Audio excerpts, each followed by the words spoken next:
Hi lovelies, welcome back to my YouTube channel. I mean, it's not a news that finding an apartment in Germany can be quite an adventure.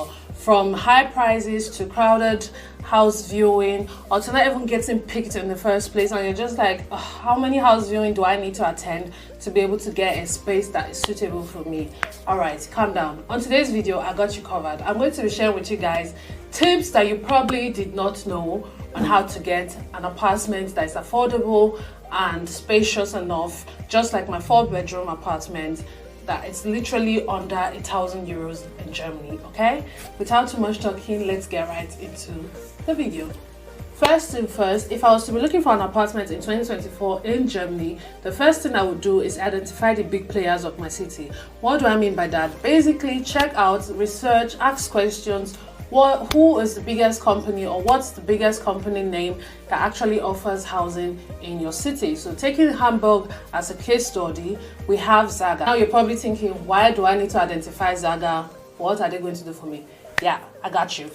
Zaga is actually the biggest company in Hamburg, right? So if I was to be looking for an apartment in 2024, what I would do is head over to Zaga's web page. So Zaga, in case you're in Hamburg, is spelled S-A-G-A, Zaga, the way it's pronounced. Go on their web page and check out for housing. They actually put housing on their website. I know you have heard, go to Imo Scout, go to this, go to that, go to imo.de, go to right on Google, yeah, but identify the company that offers the biggest that has the biggest housing range in your city, or in the city you want to move to, and go to their website directly. Call them, email them, explain your situation, that you need an apartment, especially when you're a foreigner coming in. Explain your situation, that you're currently moving to Germany and you're in search of an apartment. Maybe you already have a ticket date, maybe you already have a visa, or maybe you already have things planned and it's just literally your apartment that is holding you back. Then what I would do in your shoe is identify the biggest player and get in contact with them directly. And moreover, you get, like, it's almost like a golden ticket, because the housing you see on other websites are also from these companies. So why not go to the company directly? In my case, I think the company are probably going to attend first to the request coming through their website than a request coming from external websites. So that would be tip number 1 that you probably have not thought about. Number 2 tip will be, check if you are eligible to get a paragraph 5 or a Wohnungsgeberberechtigungsschein. As I love to call it, this is literally a SOS document certificate, call it what you want. You get it actually from the housing government in Hamburg. So Wohnungsamt are the people that actually gives out this document. It's based on different requirements, your salary, how many people are moving in, do you have family, don't you have family. So, but in most cases, if you're looking for a bigger apartment, I think that's because there is a need for it. So there are chances that you're eligible to get this document. If you have any comments or any questions regarding this document, leave it in the comment section below. I'll try as much as possible to attend to all the questions, and if it's something I cannot attend to by writing, I wouldn't mind making a video of how to get this document. Now, this document actually, it's a free gate pass at this point. So imagine you went for a house viewing with 5 other people. The 5 people are the same age, the same demography, the same earning, the same job. There's literally no difference. And one person has this paragraph 5. I can guarantee you with a 99.9% that this person is getting this house, because it basically translates to this person needs a house or an apartment, a stay urgently, like dringend. Hence why dringend means urgently. So yeah, hence why it's called a Dringlichkeitsschein, right? Number 3 tip that I would suggest or do if I was looking for an apartment in 2024 living in Germany or trying to move to Germany is going to be eBay Kleinanzeigen. eBay Kleinanzeigen is so underrated, and I don't even know why. Some of my furnitures are from eBay, my car is from eBay, I get most of my stuff from eBay in terms of living utensils that I need. You get it sometimes free. Someone wants to give out a piece of furniture or something, and I'm just like, why is eBay so underrated? But anyways, back to eBay Kleinanzeigen. On eBay Kleinanzeigen, you have literally, I would say 3 major parts that you can attend to, right? So if you go on eBay and you go to the housing let me say menu, and you want to search for house, now you have two options to look for house. Now people on eBay are either people that are looking for a tenant to take over their house, maybe because they're moving out of Germany, or because they bought the kitchen or something in the house themselves, and them looking for a replacement for themselves would probably mean, what's it called, pay 1,000 euros to get the house because of the kitchen. So you basically pay the person that was living in the house or is still living in the house 1,000 euros to get the apartment. In most cases, you don't even have to pay anything. Sometimes it's also contract based. So you see people that are living in apartments, and in their contract it states they must stay 5 years in the house, and let's say after 2 years they need to move out, maybe family, whatever happens, and they need to move out of the apartment. Most of the time, these people put their houses on, or their apartment on eBay in search of a replacement for their contract, because if they don't find a replacement, it means they will have to pay the next 3 years whether living or not living in the house. It's not interesting for the housing people. So, but basically they are trying to fulfill their contract obligation, and one way they can get out of the 5 years contract, like I already stated in the beginning, is going to be looking for a replacement, and these people are on eBay. So if you type Nachmieter, so Nachmieter is basically a replacement tenant for an apartment. I'll write how it's spelled NACH, then meter METER. So even if you write Nachmieter on eBay, you will see a lot of houses pop up, and you're just like, oh wait, what? I didn't know this before. Okay, now another thing you can do on eBay is house swapping. If you're living in Germany, and let's say you have a 1-room apartment, a 2-room apartment, and you're looking forward to like changing into a bigger space, let's say a 4-room, a 5-room apartment, you can actually put your house online on eBay for house swapping. This works in a way that someone, let's say for example, I have a 4-room apartment. As a single person, I might get overwhelmed with the apartment and be like, you know what, I need a smaller space, I need something closer to my work. Or most times it's almost like, oh, I got a job very far from my apartment. It's like 2-3 hours drive from my current apartment. Then I might at some point think about replacing or swapping my apartment with someone else, and necessarily it's not going to be 4-room against 4-room. Sometimes I might have to deal with a smaller space just for the convenience of getting to work early. Now these are people you will find on eBay, people that want to swap their houses for whatever reason, and you can actually offer your small space in swap for a bigger space or a cheaper space, or somewhere closer to your work for whatever reason you're looking for an apartment. And I think that is actually so amazing. I mean, there are websites that offer these services and then you have to pay for it, but I'm thinking, why do you have to pay for it? And then it's a monthly subscription and you don't even know when you're going to get the apartment, so you're basically paying money for nothing. So if I was to be looking for an apartment in 2024, eBay Kleinanzeigen will literally be my best friend, okay? Another tip I'm going to give when looking for an apartment in 2024 and in Germany is going to be get a Bürgschaft or a Mietmieter. A Bürgschaft means a guarantor. So what a guarantor does for you is basically sign that in case you cannot pay your house rent or housing bill or whatever bills that is in connection with your house, they will take up the bill upon themselves. Now, a guarantor can be a friend, your mom, your dad, and for you as a guarantor. And this is a lifesaver, especially when you're a student, like on a very tight budget and you just want to get a decent place to lay your hair, do your stuff, and just be for yourself. I mean, your house is supposed to be your safe place. Then getting a Bürgschaft signed by someone that can actually, that's basically what a guarantor does. So someone that can guarantee that your housing bill will be paid, right?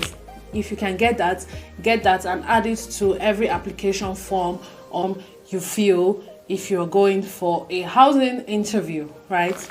Now, a Mietmieter is a co-tenant.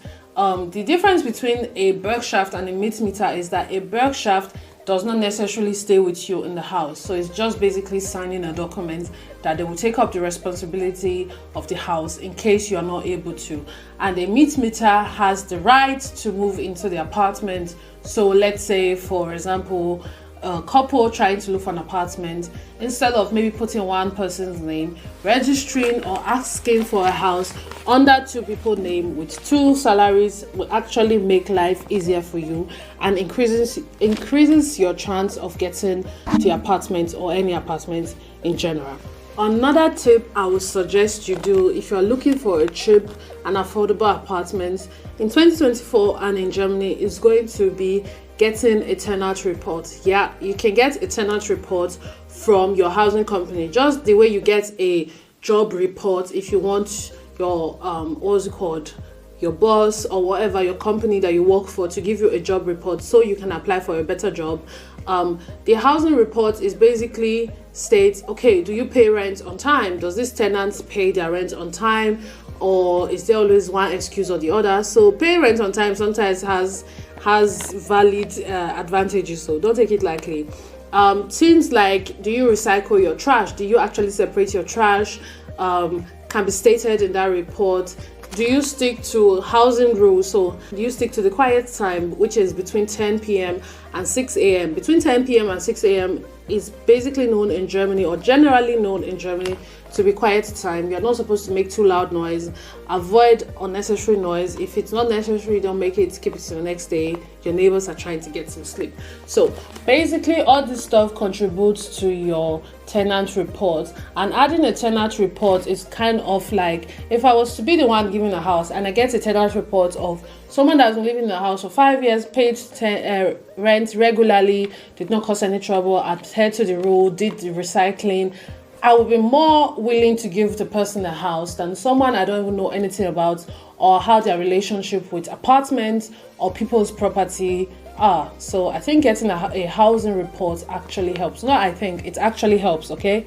Go and get a house report. Call your housing people to get a house report. Oh my God, talking about call your housing people to get a house report. How is it that you're looking for an apartment and your current housing company does not even know that you're looking for a bigger or better space? Now, this is for people that already have apartments in Germany. If I was to be looking for an apartment today, the first thing I would do is call Zaga, my current housing company, and explain to them why I need an apartment, where I need an apartment, and ask them if they can help me get an apartment. I mean, it's a profit for your housing company because they don't have anything to lose. If you leave your current apartment to maybe an apartment they give you, your own apartment becomes free, which means they still have an apartment to market, to put on the market basically. So if you're looking for an apartment and you're currently already in Germany or have a housing company already in mind, call them, guys, call them. See, writing email and stuff is actually useful in Germany, but sometimes just pick up the telephone and call them. I know language barrier is a bit of a thing, but funny enough, there's a revolution in Germany that office workers are actually obligated or expected to be able to speak English. It's kind of like an unspoken rule. So the possibility or the chances that you'll get someone that speaks English on the telephone are quite high these days. So don't sleep on it. Call your housing company that you need a house, okay? With all this being said, one of the most important things you should do is make sure your documents are ready in digital form. Yeah, I said it, in digital form. It must not be printed out. I think one good thing about having it in digital form is that it's easily transferable. So if you go for a housing appointment and they call you, oh, we need a pay slip, we need this, we need that, you already have it in your phone. Just ask for the email, and in 1 minute, in 2 minutes, it's already with them. I mean, you can imagine if you have two people that you want to give something to, and you pass it on a message to them that, oh, I need so and so document from you, and one person answers faster than the other person, and the other person is still trying to like get the documents together, scan it, send it. It's just like, I don't have the whole day time, okay? So don't minimize your chances by not being prepared. So documents you should actually have with you or always have electronically is your pay slip, your last 3 months pay slip. It's always 3 months. Your last 3 months pay slip, your Arbeitsgeberbescheinigung. So your Arbeitsgeberbescheinigung is basically like a report that is almost like, oh, this person actually still works here, right? that's something you can add to it. Your Schauffer-Auskunft is a credit scorecard that states how your relationship with payments is. Basically payments, to be honest. I don't think there's any other thing on Schauffer. And if you have credits, it's going to be on your Schauffer score or your Schauffer-Auskunft. If you don't pay your rent on time, it's going to be on your Schauffer-Auskunft. And talking about Schauffer, please mind what you do, okay? Every payment transaction you do is being documented. I know, scary, but it's the truth, right? Your Wohnungsgeber report is also a very important document. Your Wohnungsgeber report is basically your tenant report. How well of a tenant are you? Your ID card and ID card of every other person that wants to move in the apartment. So this goes mostly for couples or family. So if you are looking for an apartment and you're a family of 4, don't just put just your documents. Add your kids' documents to the application. Add it, okay? They want, if there is kids involved, Germans don't play with kids, okay? There's kids involved, it increases your chances. And the last thing you want to do is decrease your chances when you have the opportunity to increase it. So if there's kids involved, put their ID card to the document or the application letter. I mean, being prepared is almost like you've won half of the battle already. Alright guys, by following these tips I just shared with you, finding a great apartment in Germany is 90% guaranteed, okay? The remaining 10% is the G factor. The G factor is the God factor. You want to pray for a bit of grace and a bit of favor so you get your dream apartment. And share in the comment section in case you have other tips, other things that you think I didn't mention that are relevant in finding a good and affordable apartment in Germany. Okay guys, on my next video I'm going to be sharing with you guys my apartment tour. I have a 4-room apartment that's under 1,000 euros in the heart of Hamburg. Hamburg is, yeah, the big city, right, in the heart of Hamburg. And I think I just want to show you guys and let you guys in on how my apartment look like, and moreover what you can get in Hamburg or in Germany also for it under 1,000 euros, right? So on my next video I'll see you guys. Ciao.